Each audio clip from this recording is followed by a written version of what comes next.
Assalamualaikum warahmatullahi wabarakatuh. Perkenalkan, nama saya Muhammad Afares dengan NIM 212344088, Prodi Perpustakaan dan Ilmu Informasi. Di ujian tengah semester Ilmu Komunikasi ini, saya akan membahas dua materi, yaitu materi tentang bentuk-bentuk komunikasi. Komunikasi verbal meliputi simbol atau pesan yang menggunakan suatu kata atau lebih dari semua interaksi yang disadari, termasuk dalam kategori disengaja yang dilakukan dengan sadar ke orang lain, baik itu menggunakan lisan. Yang kedua, komunikasi nonverbal adalah semua komunikasi yang tidak menggunakan kata-kata. Komunikasi ini mengucap semua rangsangan kecuali rangsangan verbal dalam suatu sistem komunikasi. Yang ketiga, komunikasi intrapribadi adalah komunikasi dengan diri sendiri, contohnya berpikir. Komunikasi ini merupakan landasan komunikasi antar pribadi dan komunikasi dalam konteks-konteks lainnya.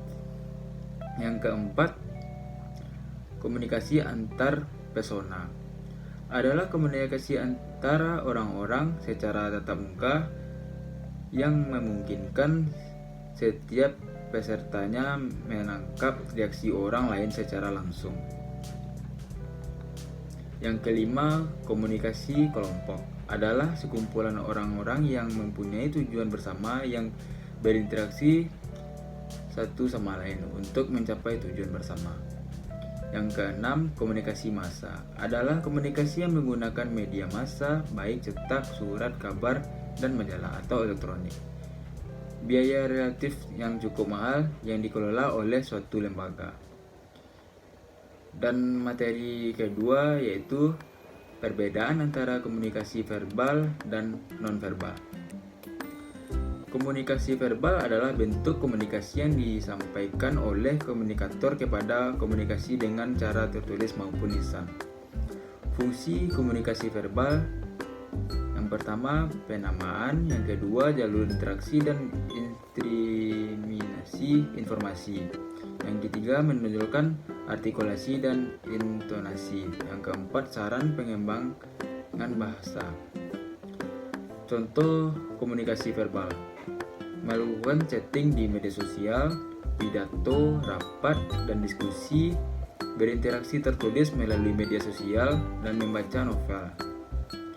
Jenis komunikasi verbal: yang pertama, sisi pemberi. Jenis ini disampaikan dari komunikasi pemberi informasi, dan jenis komunikasi ini biasanya terdiri dari berbicara dan menulis. Hal ini disebut komunikasi aktif. Yang kedua, sisi penerima. Jenis komunikasi ini dilakukan oleh komunikasi penerima informasi. Jenis komunikasi ini terdiri dari mendengar dan membaca atau pihak yang menyerap ide, maksud, dan informasi dari pihak lain. Hal ini disebut komunikasi pasif. Dan komunikasi nonverbal, yaitu komunikasi nonverbal adalah komunikasi yang tidak menggunakan kata-kata. Contohnya menggunakan bahasa tubuh seperti mimik wajah, gerakan tangan, intonasi suara, dan kecepatan bicara. Fungsi komunikasi nonverbal: yang pertama, repetisi pengulangan gagasan yang sudah disajikan secara verbal.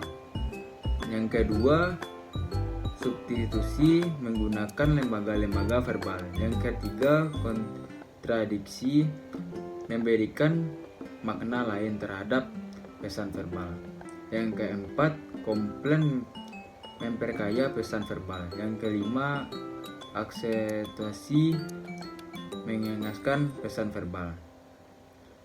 Dan jenis komunikasi nonverbal: yang pertama, kontak mata. Yang kedua, gestur. Yang ketiga, sentuhan, tampilan, gerakan dan postur tubuh, ekspresi wajah, berbahasa, dan ruangan fisik.